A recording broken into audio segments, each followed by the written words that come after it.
welcome everybody. Nice to have you all here again. I'm going to hand straight over to Dov Bear, and welcome to the Justifi Power Hour. Power Hour. So here we go, Power Hour, people. And you all know how it starts. Now, I'm hoping that you're all stretching more than for 2 minutes once a week whilst I do your stretching. But just in case you aren't, we got to do it. So this is how we're going to do it. You're going to sit up straight. You're going to sit up straight and you're going to put your neck to one side. Excellent, Susan Schneider. And to the other side. That's good. And there you go. Head down. And you can push gently on your head, push it down a bit. Don't hurt yourself. Just gently, and then look up. You can push gently on your chin. And then down again. And then very gently all the way around. Ah, that hurt. And breathing. That's good. Now you're going to stretch up. That's good. And go to the one side. And feel your whole side stretching. That's good. And the other way. It's good. I'm glad I get to do this. And the other way. And if you can bend down, and put your head on your knees, head on your knees.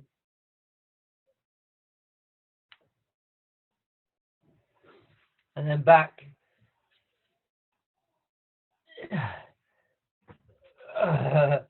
This is how we pray.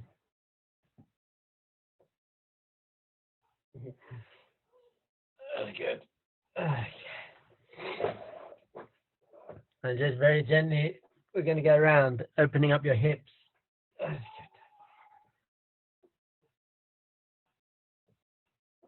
And the other direction.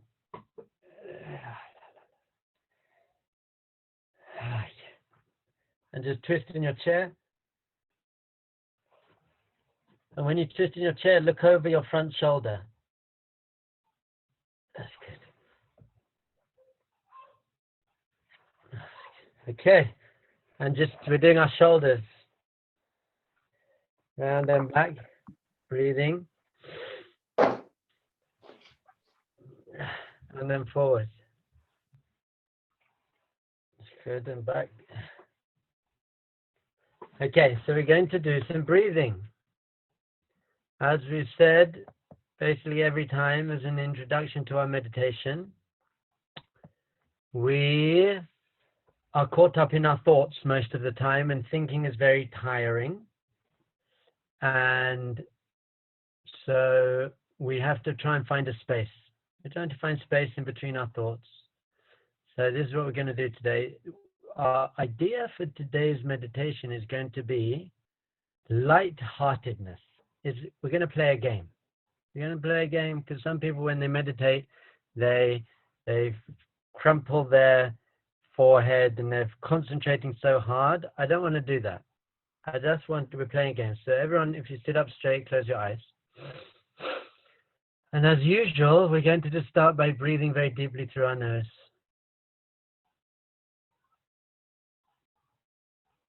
And then breathing out through our mouth or your nose, doesn't matter.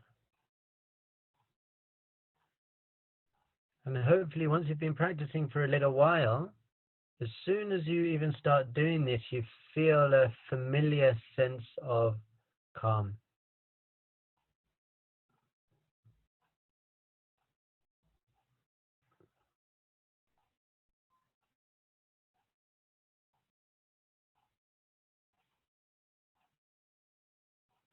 Now, what I want us to do, we're trying to be observers. We're trying to watch our thoughts rather than get caught up in our thoughts and get swept away in our thoughts. We just want to watch our thoughts. So here's the game we're going to play. I want you to imagine that your thoughts are like a bubble. So the bubble's floating up, it comes into your consciousness. I just want you to pop it and smile. And in this game, it's fun because the more negative the thought, the more fun it is just to pop it. Popping the negative ones, maybe the positive ones we can let float around a bit, but any thought that is causing any boredom or dis-ease or lack of comfort, whatever it is, just want you to pop it and smile.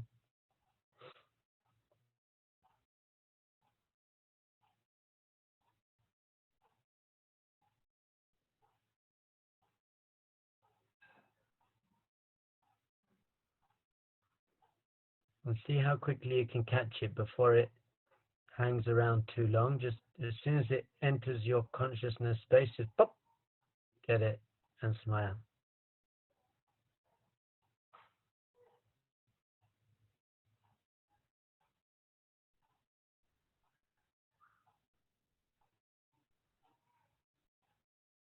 Pop.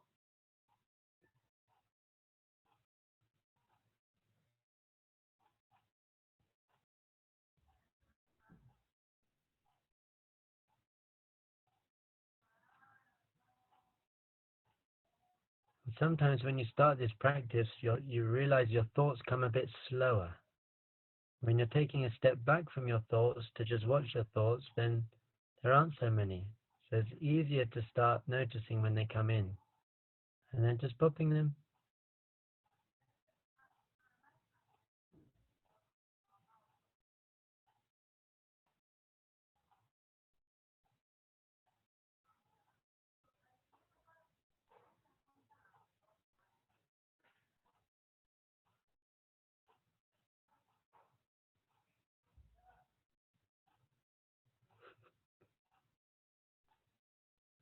And the attitude to this game is really one of lightheartedness and amusement. Rather than letting the thought be heavy and significant, it's just a bubble and you pop it. And by the way, even if you don't pop it, it's going to float away.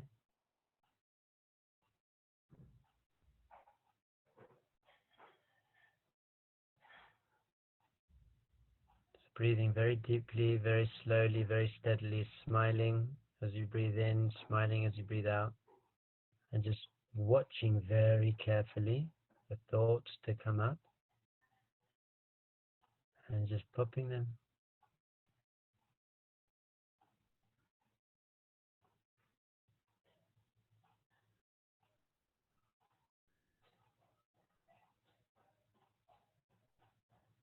And sometimes negative thoughts try and sneak in, just sneak in around the back, and when you catch it, you'll be like, aha, got you, pop.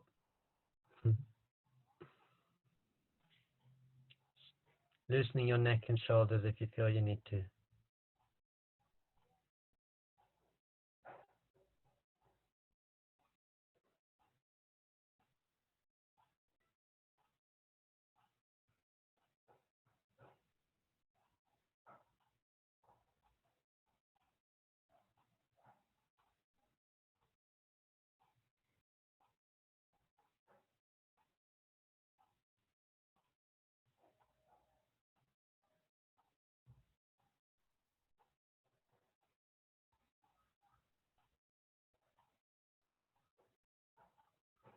What we can start doing is start choosing what to put in the bubbles. You're going to write the bubbles. You're going to put nice, positive things in the bubbles now.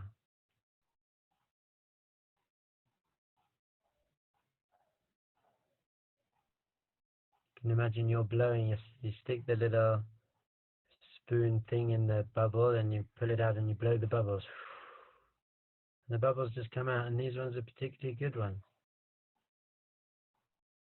Things you're grateful for, happy memories,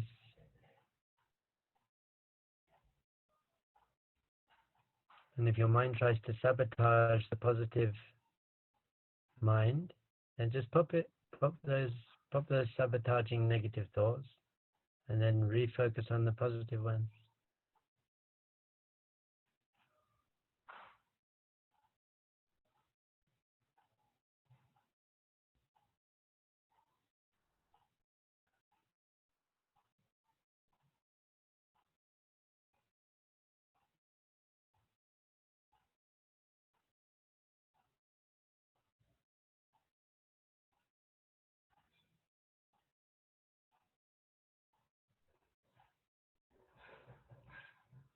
And in this way, you can think that maybe lots of things that you got upset about last week, they were just bubbles.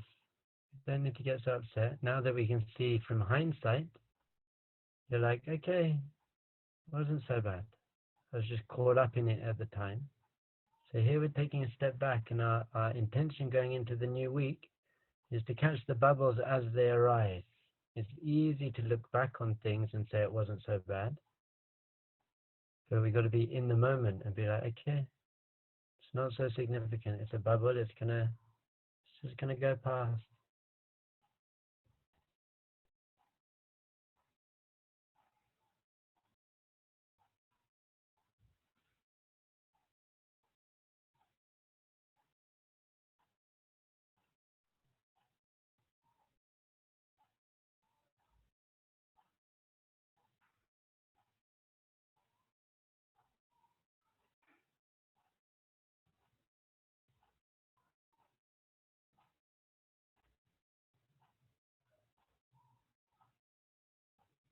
Just one more minute.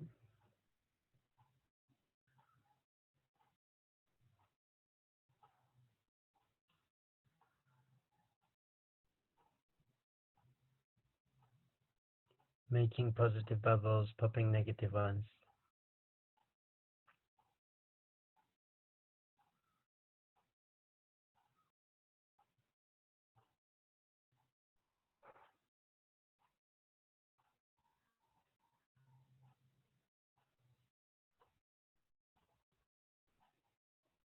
It's good to try and practice things like this before you get upset or into a stressful situation, because it's hard to do it if you haven't trained. So you should train when you're feeling basically okay.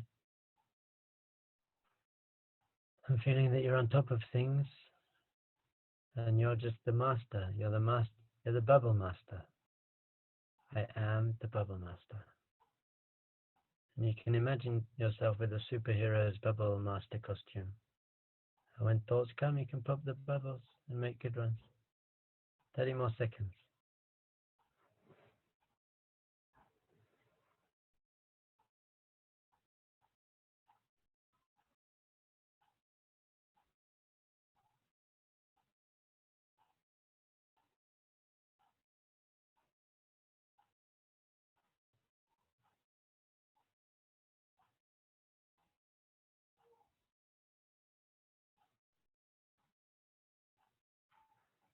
Okay. Okay, bubble poppers. We are going to move on to our next speaker. So try and use this during your day. The whole point of today's session was to teach you light-heartedness. It's not so. Even meditation people take very seriously. Whoa, I have to breathe. I have to concentrate. Don't. Just let go. Everything's just a bubble, and you're popping the bubbles as they come. They're not so significant. I love you, children. I'll speak to you next week. We love you too, Papa Smurf. Thanks, Papa Bubbles, man. Okay, everyone. Hope you're all doing well. Hope we just had Shavuot. It was a nice time. Shabbat, everyone's feeling mellow. You know, when whenever we're dealing with crazy stuff that life throws us, right? Here in Israel, we went into Shavuot last Thursday night, filled with a sense of optimism. Israel's done so well during Corona, and everything seemed to be coming back online. Just before Shavuot hit, 3 schools closed down for a Corona outbreak, conveniently positioned: one in Jerusalem, one in Tel Aviv, one in Bat Yam, and then today another 3, because the numbers are going back up again because the social distancing thing's not working. At the same time, Israel announced that they're one step closer to an antidote. And I don't know if you guys experienced this. Tell me if you have. Tell me if this resonates with you. But I find myself checking the news every day, several times, and I experience this kind of the same feeling each and every time, which is, I know this isn't over yet. I know I have no idea what's going to happen. I have no idea where this is ending up. But then you hear, oh, the numbers have gone down. Oh, the numbers have gone up. Oh, maybe they have a vaccine. Oh, it's not tested yet. Oh, maybe the numbers have gone up. Oh, maybe, right? So you just go through your day experiencing the mini moves on a graph for a direction that you already know is happening, if that makes any sense. And it almost feels like, well, if you just didn't engage with any of that, if you just didn't engage with it for a couple of days, what would happen? And the answer is nothing, absolutely nothing. Most of the time, yeah. It's like when you switch your phone off for half a day, and then you switch it on after half a day, and you realize, oh, I just have 100 meaningless WhatsApp messages instead of, having experienced them 3 every minute for the last couple of hours. So really, what we're trying, one of the ideas that I'm trying to share throughout this whole process with you guys is a different take on the idea of thought. And Dovbear speaks about thought in the beginning from a meditative standpoint, and it really dovetails beautifully with where I'm coming from. But that is that, we want to bring like our most professional, well-rested, honest and authentic, mature self to dealing with kind of whatever comes at us. Okay, whatever comes at us. But for some reason, that's hard. If you think about it, that's very funny in and of itself. Like, that's actually hard. I don't really know why it's hard, but it is, right?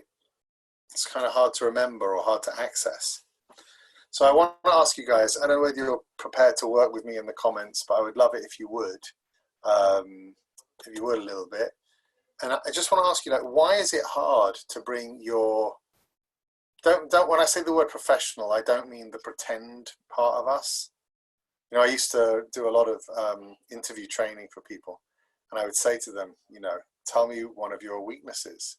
And I would say, but if you tell me that your major weakness is that you overcommit to projects and sometimes find yourself working too hard, I will throw you out of the office right now. And do not hit me with any of that garbage, okay?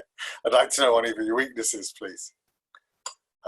Interestingly enough, I once asked a rabbi who I was training, one of his weaknesses, I said, give me a piece of Jewish philosophy that you don't really understand, like an idea that you're struggling with. And he was not happy that he was being interviewed for the role. So he said to me, there is nothing that I am unfamiliar with. Which is quite a funny experience for me in an interview. But anyway, all right, whatever. But the point is more, right? Why is it hard for us to bring our kind of most honest, authentic, mature self to dealing with a problem? Today, I want to ask you that. Type that into the chat if you can. Why is it hard to just be yourself? Just your calmest, nicest, most gathered, mature, not triggered, not freaking out self? What would you say?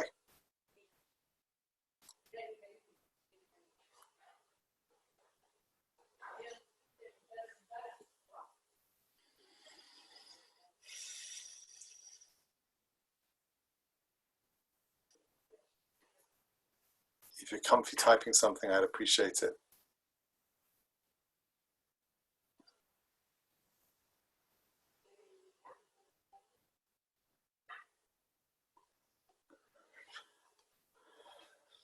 Right. So Michael said, I assume things will happen the worst possible way instead of how it's likely to happen. And I think everyone's going to agree with that. Michael's like, everyone else is like, yay, I don't have to type now. Right? Has anyone else got anything they want to add? Like, why is it so hard to bring our best selves? Again, best selves is such a cliche, but I don't mean it that way, just honest. I used to practice this a lot when I was teaching Jewish philosophy. People would ask me questions, and I would notice in myself that I would panic.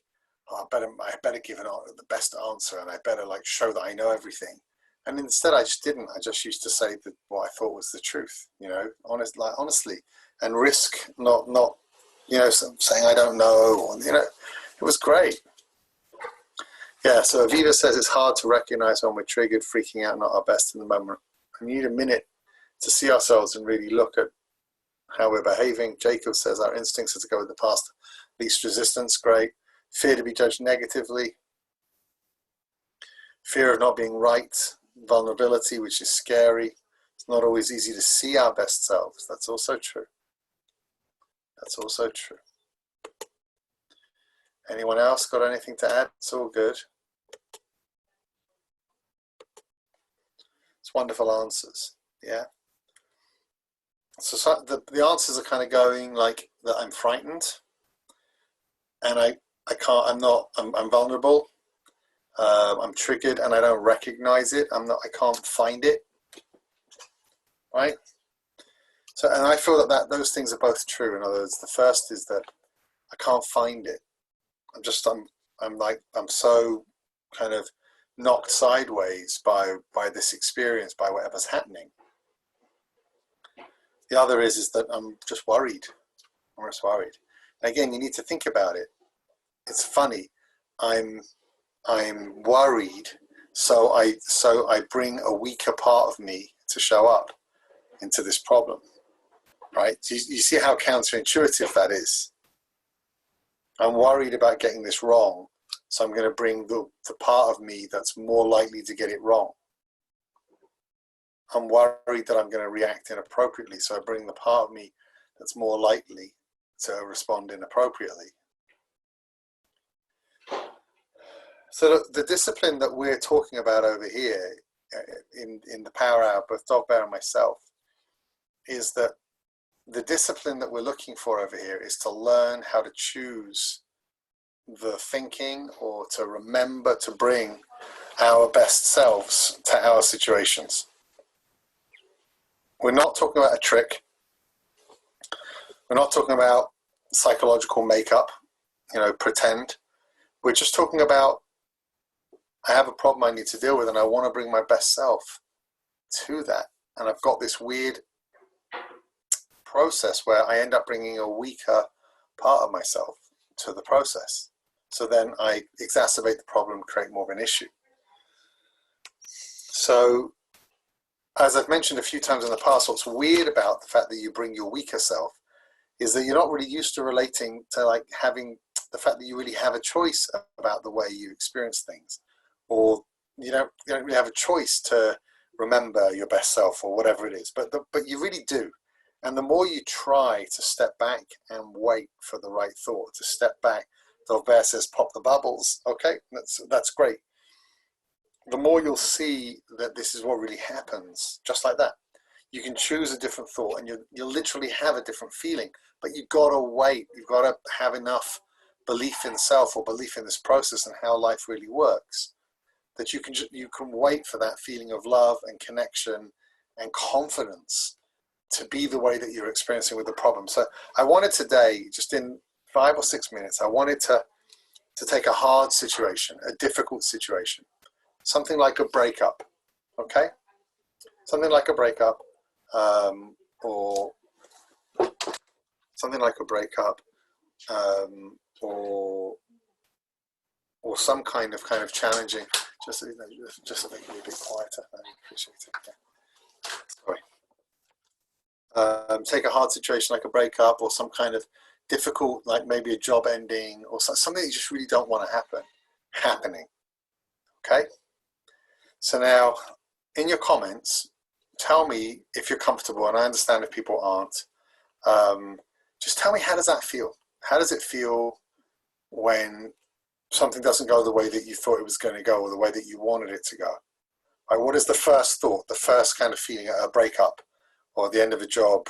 Something you just didn't want to happen. What are the types of things that come into your mind?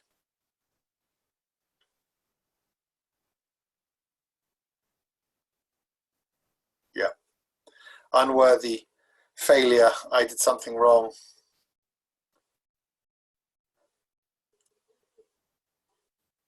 I wasn't good enough. Anything else? The best response I ever got from someone on this was they said, "I'm going to die alone, surrounded by my cats."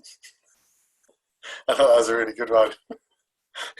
It's quite funny, you know, abandonment. Yeah, yeah.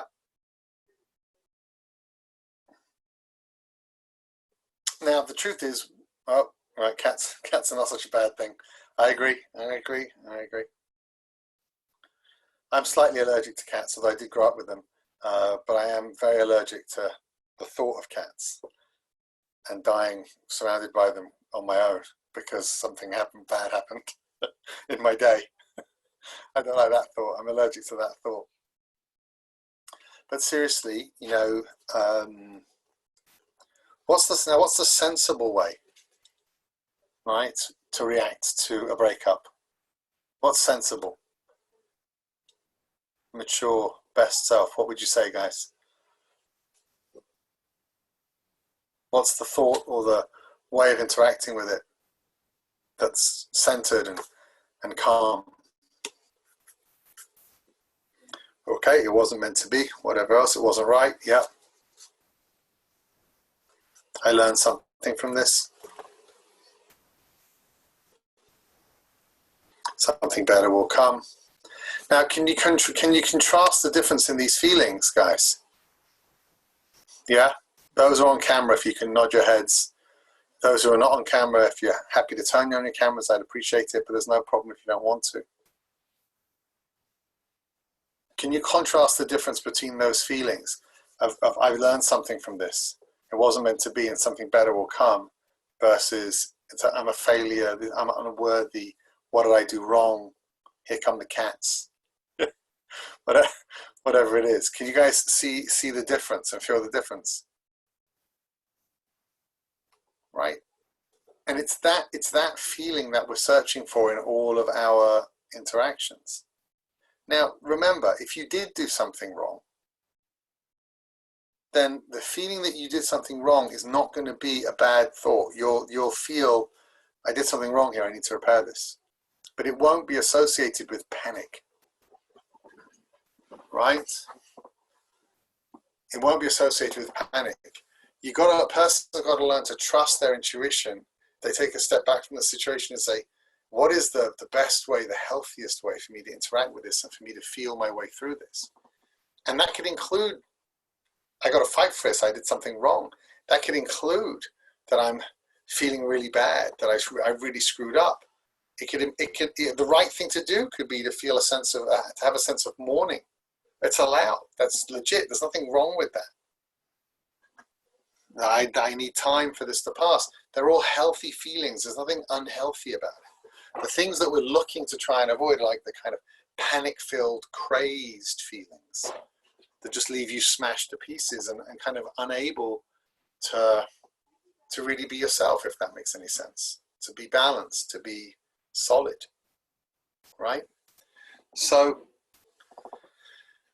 you could be feeling it wasn't right and it wasn't meant to be.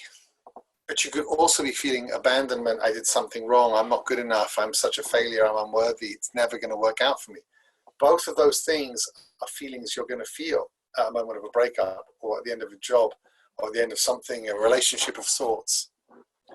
And the trick over here is to take a step back and say, well, which one do I want to feel?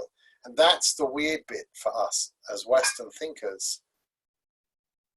That I'm even allowed to take a step back and say, well, which one do I want to feel? Because you'll feel the one that you choose. And that's so crazy for people because we're so used to it feeling, to pretending or thinking that the situation causes our emotional state, and learning how to step back and say it doesn't. And it's my choices within that state that's really, within the situation that's really creating it for me. So what I just want to encourage everyone to try and do, we're going to hand over to Alana in 1 second.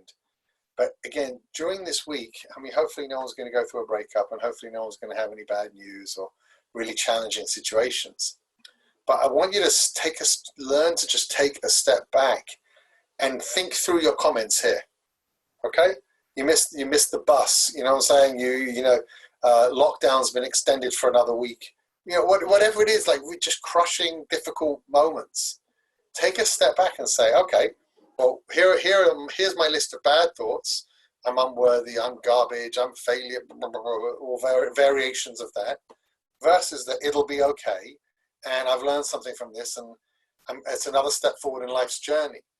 And sometimes negative thoughts will be on the right side because they are negative thoughts. There's things, you need to mourn, or you need to process, or there are things that you need to kind of take to heart. But most of the time, not, right? And just experience life with that, from that one step back, and learning how to then actually, the most miraculous part of this is choosing a different thought than the one that would be natural, and allowing yourself to go with it and experience life from a different perspective. Whereas before you really thought it was fixed. It was like forced on you, realizing it's a choice. And that's a huge blessing. But hopefully in the next few weeks, we're going to run through more examples. I'll try and come up with different examples of different things and kind of really internalize this a little bit more. But what I'm hoping people will do is take a step back during the week and experience just the options that are in front of them more and more. Think about this thing in terms of breakup or job or whatever it is, something kind of more significant. And you'll be able to take it forward from there. So I'm going to pass over to Alana now. I hope you guys have an amazing week, and I'll speak to you soon. Okay, until quarter past or quarter past? No, I need to know which one. Okay. 17 past. Hello. Hi everybody, how are you? Good, you seem fine. Okay, good. All right, so what we want to do today, which is it's really important. It's a bit of a depressing one, but I think it's really important, is I want to deal with the topic of rejection. Because that comes up a lot in dating, and it's really painful. I know I'm married, but I hate getting rejected in any circumstance. Like if I put in any application for anything, I'm not even one of those people who wants to do best and wants to win and wants to succeed, but I take it so personally when I get told no. Like I become like a little girl who, like, no one loves. It's like, it's horrible. So so rejection is really a thing in dating, because unless the first person that you date is going to be the right person for you, then you're either going to have to deliver or receive rejection. Okay, and think about it, if we didn't reject anybody, that means we'd all be just getting married to whoever came along, and then we'd all be married to the wrong people. So I want to deal with the topic of rejection, and I want to give you a way to understand it, like, which is like, clear and wisdom based, because it's one of those things. It's very, very hard to assimilate properly, because it just creates such a response in us. In fact, the word no itself creates a big response in us. We really don't like the word no. The word no is a hard word for us. I remember even when I was raising my children, I remember very clearly doing everything I could to avoid the word no. I would say, not now, or let's talk about it later, or possibly, but I don't think it's going to work today, because no is a very harsh word. And you need to keep it for when it's important. And there is an integral no in any rejection. So let's just recognize that we have a hard time with rejection, even when we know it's right. And let's also recognize that rejection is something that can create a lot of damage and pain, if we don't know how to assimilate it properly. And here's the worst thing. The worst thing is not when people get rejected. The worst thing is when people take rejection so personally that they become so pained at the idea of rejection that they can't risk relationship again. Like, it's one of the saddest things I think I see when I see people who are, many, many years into the dating experience, who have already put up a brick wall, and then there's love coming at them, but they can't take the brick wall down because they just need to protect themselves from the possibility of rejection. And then there's the love and they can't do it. It's just like, no, you've been waiting for this the whole time. And it's so easy to get to that stage. And it's really, really important to avoid that, obviously. So we're going to talk about rejection. I was having, actually, when I was thinking about this topic, I was having this ridiculous memory from my early teenage years, when people would go out with each other, which meant, maybe a cinema or a phone call, a few phone calls during the week. But the point was we were going out. So somebody would have to do the asking, and then at the end of the relationship, which inevitably took about a few weeks, you know, when you're in your 14, 15-year-old stage, right? Like somebody had to dump the other person. Like, I don't know if you remember this. Remember those phone calls when it's like, hello, you know, the other person's like, hi, I think we need to talk about something very seriously. And then you'd be like, I just want to tell you that I don't want to go out with you anymore. It's like, I dumped him. You know, he didn't dump me. Do you remember this stage, you know? And then people would say to you, like, you know, how did it end? And the person who was dumped would say, it was mutual. You know, and the person who got in first would be like, yeah, I dumped them. You know, like anything to avoid being the dumpee, right? Like we've known that we don't like to get dumped since we were very young. So what do you do? And here's what you have to recognize. There is somebody out there that's correct for you. And if you meet them on the very first time you date, then you are one of those lucky few who will never have to either deliver or accept rejection. But let's say, you know, let's say destiny will have it that you're not going to meet this person until you know, this person will be person number 50. Okay, let's say that's already been written out, right? That's your destiny. You will not meet this person until person number 50. Here's what we cannot have. We cannot have that the first person you date rejects you and you feel unworthy, and then the second person you date rejects you and then you feel unworthy, and then the third person you date rejects you and you feel unworthy.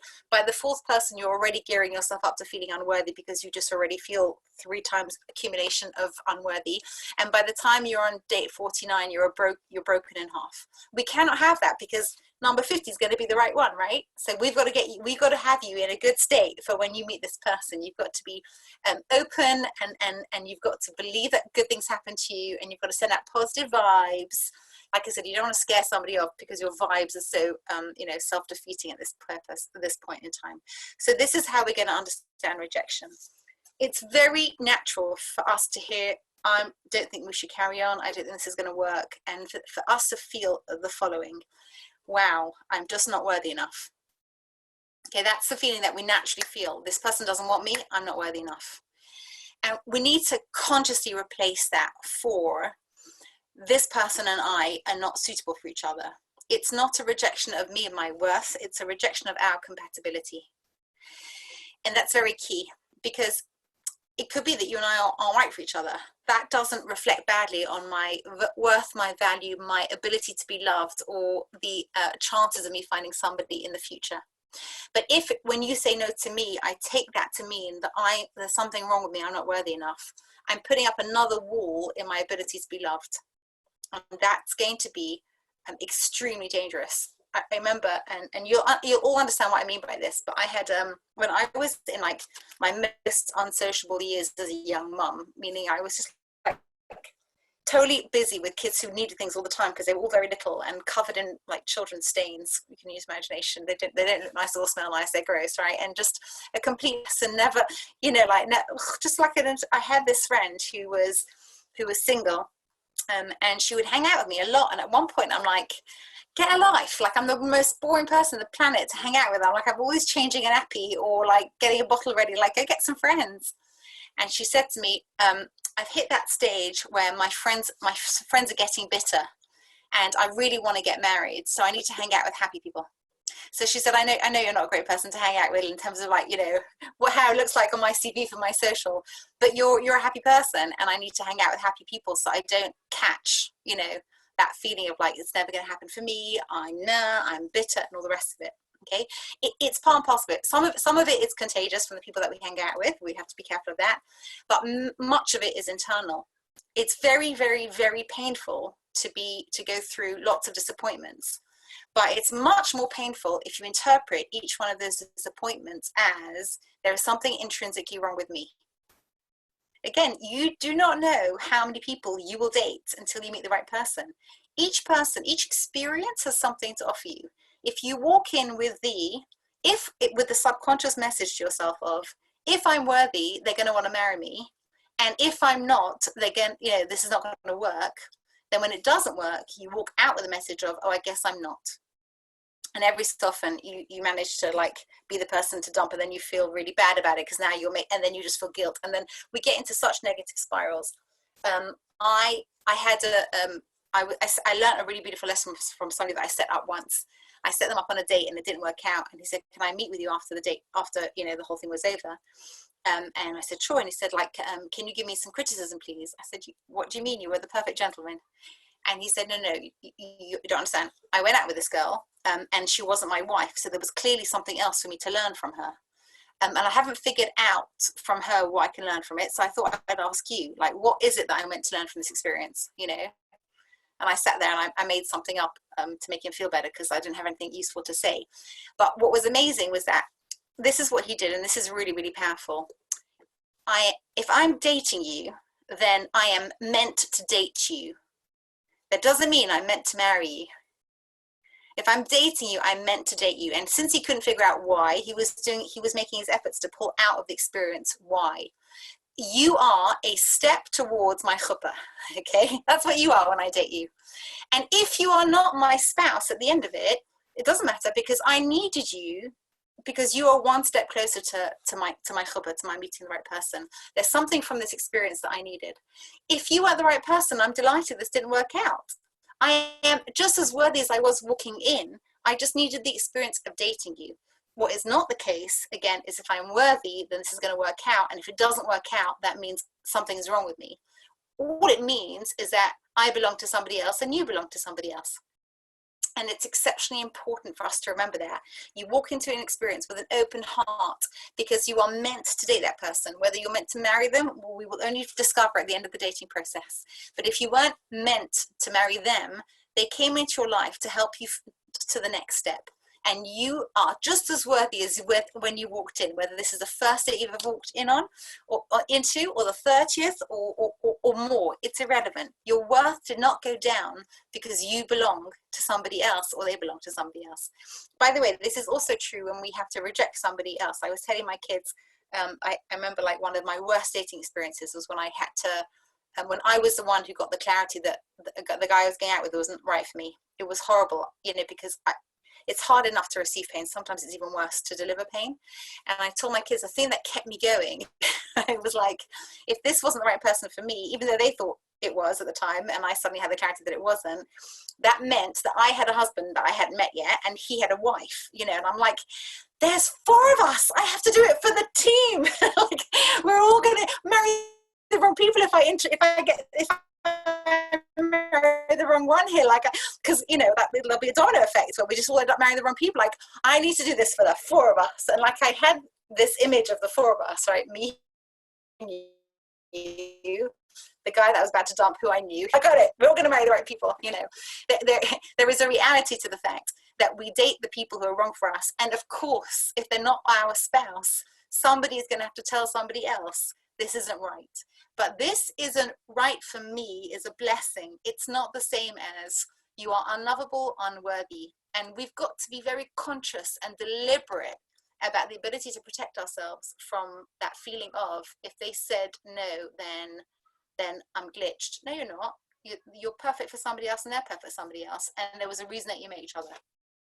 Bear that in mind. Hang around people who look at this well, hang around happy people,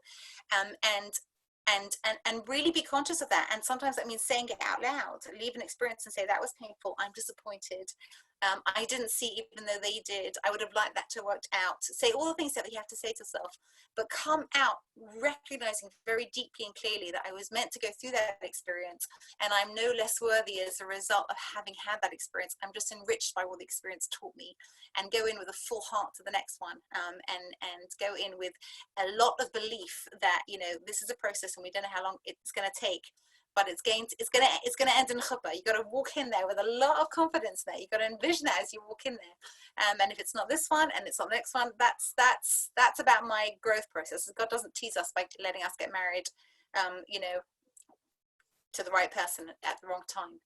So keep learning from it. Keep having your heart opened. Don't put up brick walls. Keep yourself protected enough that you don't need brick walls to protect yourself. You need a consciousness of your worth to protect yourself.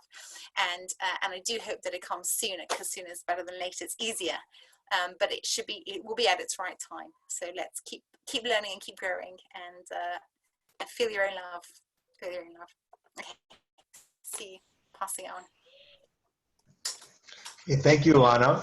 Good morning, everyone. I want to talk a little bit today, in the last few minutes that we have, about decision making. And this is something that is a phenomenon. Obviously, it is all over us all the time, every minute. We're always busy making decisions. Sometimes we make good decisions. Sometimes we make bad decisions. Sometimes we're not even paying attention to know what kind of decision that we just made. It's a phenomenon that's all the way around us all the time. And just as a forewarn, I'm not talking about personal preferences. I'm not talking about chocolate and vanilla or ice cream versus cake, because obviously chocolate ice cream is the right decision in those situations. I'm talking about the bigger things, the things that have a little bit more profound impact on our lives. And sometimes that might mean choosing a career, what to study. Should I go back to graduate school? Should I continue on this path that I'm already on? Stay on my partner track, jump ship to start an entrepreneurial startup with the next great app, or whom, as is frequently discussing, how do I date? Whom should I be dating? Is this the right person to marry? She was just saying so beautifully now, she says, is now the right time to pull that ripcord and jump out of this questionable relationship? Or financial matters. How should I spend my money? Right? We're all working hard. We're all trying to earn money and save money, but we all want to go on vacation. Sometimes we want to splurge a little bit on ourselves. How do we decide what's the right thing in any given time? And now, especially, we live in such a crazy world with Corona and COVID. How do we decide? And I see this, in my life, and I'm sure you all are seeing the same things. I'm thinking about, the government's making recommendations and they're making rules and regulations. You can go here, you can't go there. You have to wear a mask. You have to wear a jumpsuit. You have to wear a face shield. I don't know. They have all different things. And then I'm walking around and I see people that are out there smoking cigarettes like everything's nice and normal, like it's been that way for the last 10 years. And I'm wondering, are the people out there, are they concerned? Are they not thinking? Have they worked it out scientifically that it's not really a problem? I'm wondering, what's the level of scientific analysis, right? And at Justifi, we're always busy focusing now on travel, right? We went back to traveling as soon as possible. We've done a poll in the last week or two, both on Facebook and here on Zoom, and we had 50 or so responses, and overwhelmingly, people said, you all responded that, yes, we want to travel. We want to be safe. I'd love to go away, maybe a long weekend, maybe for a whole week. I'm interested, not sure. Only a few people said not. So Justifi wants to know, how do we go and do it? The person has to decide, should I travel with Justifi or not? Should we go back to Thailand, back to India? Should we go out west? We have all kind of decisions. But the truth is, it's not even the big decisions only. It's also the little decisions. The little things. You get into your car, you drive on the highway.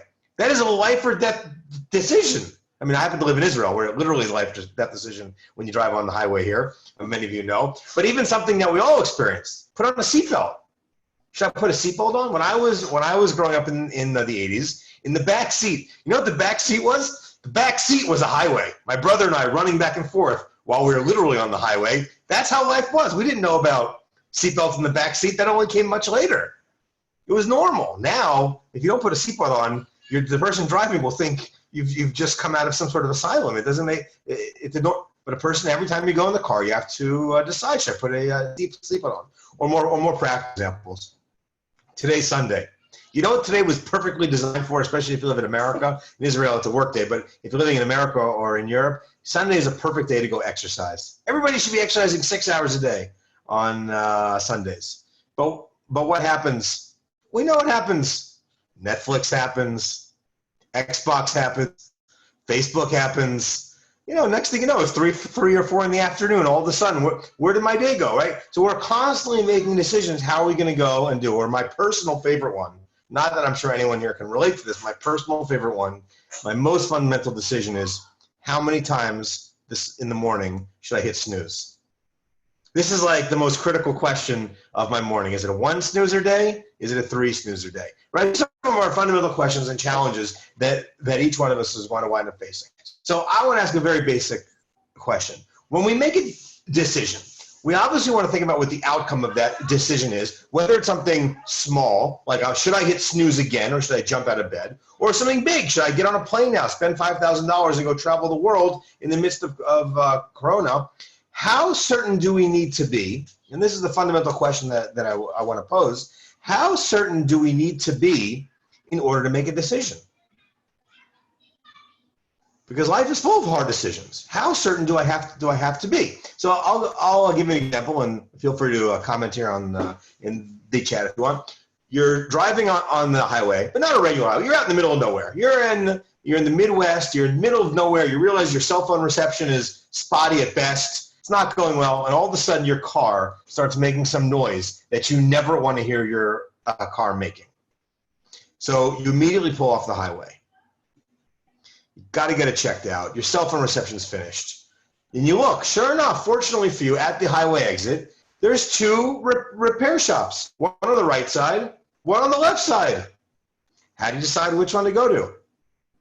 Well, if it were me, I would just go whichever one's closer. I don't know how far my car is going to make it, so fine. So I go into Ralph's shop, and I meet Ralph. And Ralph looks at my car, then Ralph looks at me, and he sees I have no clue what's going on. And he looks back at the car, and he sort of like lifts up the hood a little bit and says, Brian, no worries. I got it covered for you. You need a new flux capacitor. It's only going to cost you $10,000. So what should I do? I can't call AAA. My phone's not working. I'm nowhere near anywhere I know where to live.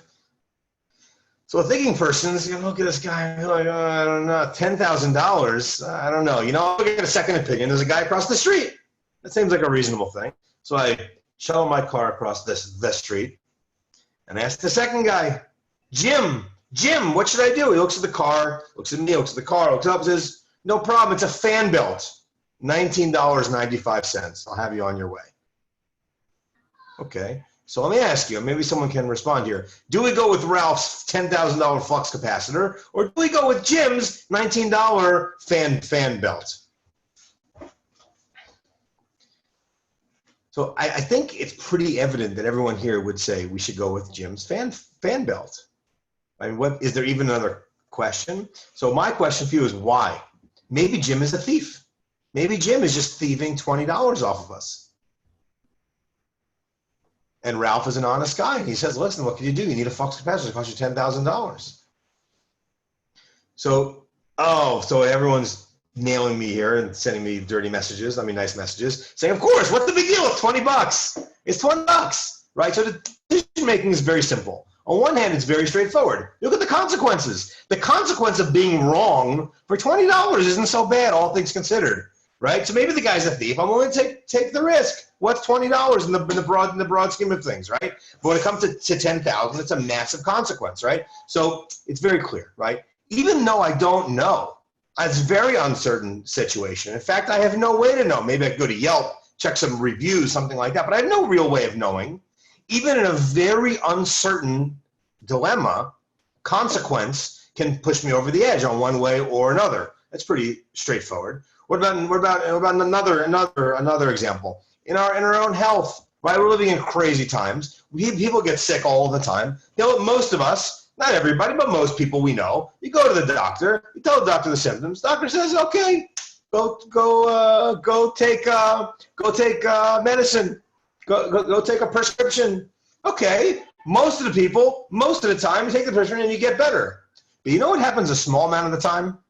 A very small amount of the time? Radical, horrible, horrendous side effects. Even death. Even the most seemingly innocuous medication have dramatic side effects for a very small number of people.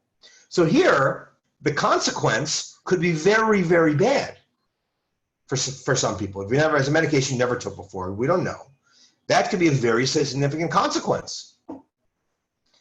But do we know anyone who doesn't take medication because of a potential side effect of something like this? They're not going to take penicillin or amoxicillin or some regular thing, even though intellectually we know that there's a number of people that are going to get likely very, very sick from such a phenomenon. So consequences by themselves aren't always enough. I mean, someone pointed out nicely, there's a cost-benefit analysis. We have to look, well, the other side of not taking the medication, I'll get sicker and sicker. Infections, God forbid, can be lethal. Even something small like an earache or a sore throat can become very, very hazardous if we don't take medication. So there's a cost-benefit analysis for sure. But there's another aspect here as well, another variable in our equation of decision making, and that's level of certainty. How certain do I have to be to make a decision? On one hand, we'd love to be 100% sure. We love to have hard evidence right? Like on all the police shows, they're busy with hard evidence all the time. I'd love to have compelling evidence, videotape, and all kinds of scientific rigorous studies all the time before we make a decision. In fact, that's how we take medication, and that's how we get on planes. Very few people maybe have a minor fear of flying, but most people don't not fly because statistically, because it's possible that a plane could fall out of the sky, God forbid, right? We had a situation in the last two years. Boeing has a particular model plane where it's a challenge for them right now to figure out how to get the right pieces in the right place to make everything go on a software level. But people are not stopping to fly. People are still going to fly, even though we're uncertain of what the outcome will be. And that's the same when it comes to medication. It's the same for all of these kind of things. And choosing a career or continue on a career path is a phenomenal example. We don't really know that this path is going to get me where I want to be in economic comfort or stability or in terms of grandeur in my own field or expertise, whatever it is I'm seeking for, so I'm seeking with my professional time. So it's not only a matter of consequence, we also have to look at a level of certainty. We love to be 100% certain in every decision we make, but it's not practical. It's not practical. Think about where certainty makes a big difference in law. In law, we've all either served on juries or evaded jury duty, or no lawyers, or no people that got suckered into jury duty, or whatever it is, right? How certain does a jury have to be to go convict someone? In many states in the U.S., we have not only life sentences, we have capital punishment. Capital punishment is about as severe of a punishment as one can possibly imagine. And we live in a wonderful democratic society built on freedoms and independence, and we'd love to imagine that people are capable of not being punished in severe ways, unless we know 100% sure, 100% with DNA and microscopic, unbelievable certainties. But what does a jury do? Does a jury wait until they know 100%? For sure not. We all know a jury decides when the evidence is compelling beyond a reasonable doubt.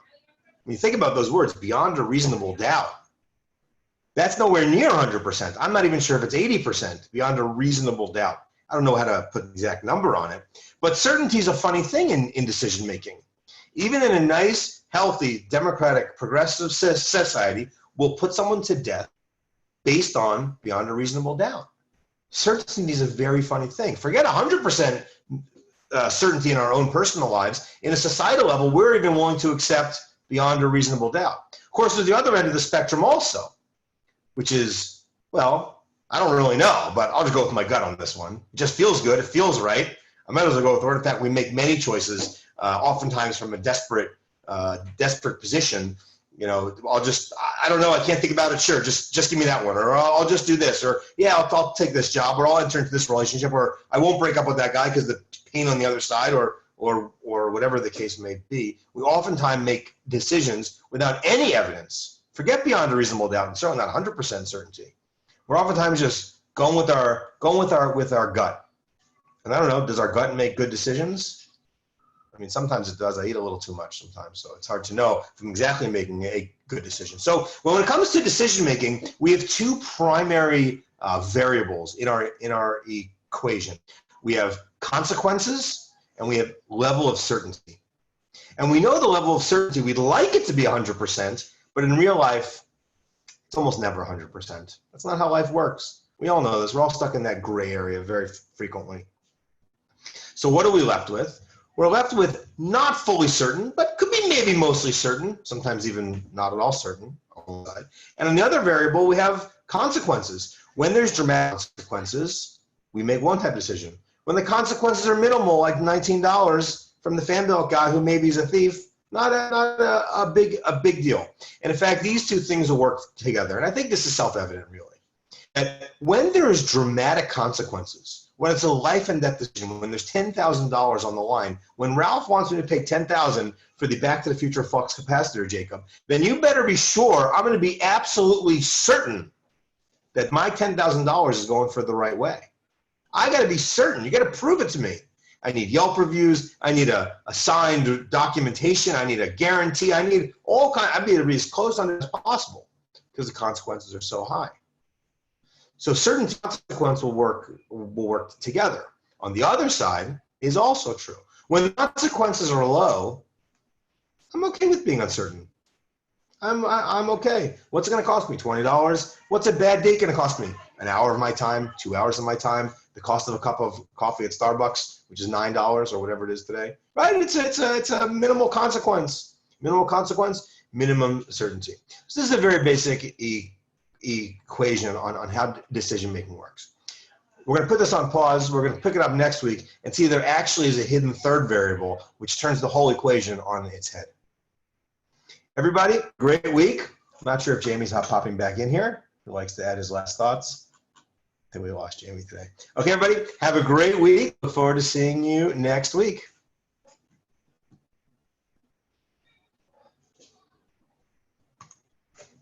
Oh, there's Jamie. Sorry. Bye, guys. See you all soon.